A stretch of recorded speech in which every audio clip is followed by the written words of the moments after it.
एक कैदी हैरानी से देखता है कि सामने बैठा एक बूढ़ा कैदी हर बार नूडल्स खाते समय चुपके से एक रस्सी को पकड़कर टेबल के नीचे डालता है। यह देखकर वह जिज्ञासावश नीचे झांकता है, लेकिन उसे यह अंदाजा नहीं था कि यही कदम उसकी जिंदगी बदल देगा। असल में वह बूढ़ा, जिसे उम्र कैद हुई है, एक पालतू चूहे को पाले हुए था जो उसी की तरह आजादी खो चुका था। यह देखकर कियांग गे या कियांग नाम का कैदी अंदर से झकझोर जाता है।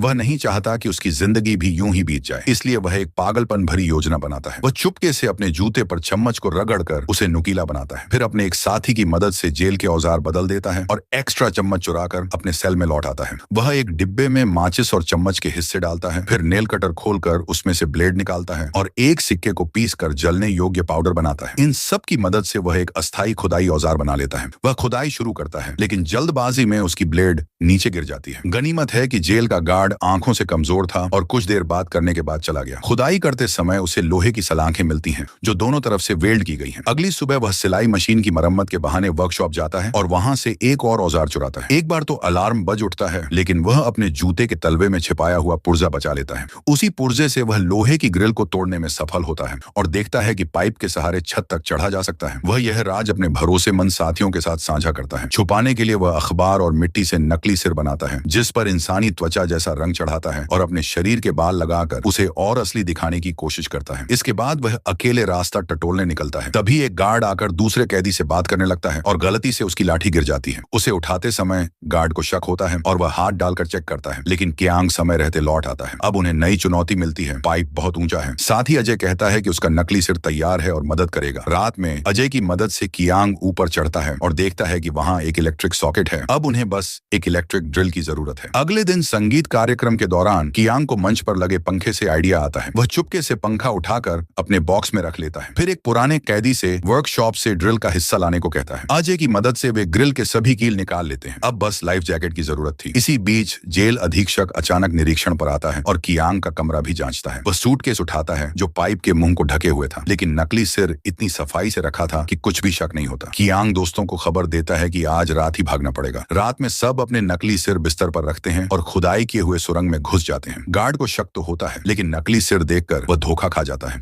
वे लोग छत तक पहुंचते हैं, लेकिन एक साथी गलती से ढक्कन गिरा देता है जिससे आवाज होती है। गार्ड की नजर पड़ती है, लेकिन वह कुछ खास नहीं समझ पाता। तभी वे टॉर्च की रोशनी से बचते हुए छत से पाइप के सहारे नीचे उतरते हैं और फिर एक एक करके समुद्र तक पहुंच जाते हैं। वे लोग बारिश की जैकेट से बनी लाइफ जैकेट पहनकर समुद्र में गायब हो जाते हैं। अगली सुबह जब गार्ड राउंड पर आता है तो देखता है कि बिस्तर पर कोई नहीं बल्कि एक नकली सिर है। तुरंत सर्च ऑपरेशन शुरू होता है। हेलीकॉप्टर तक उड़ाए जाते हैं, लेकिन कियांग और उसके साथियों का कोई सुराग नहीं मिलता।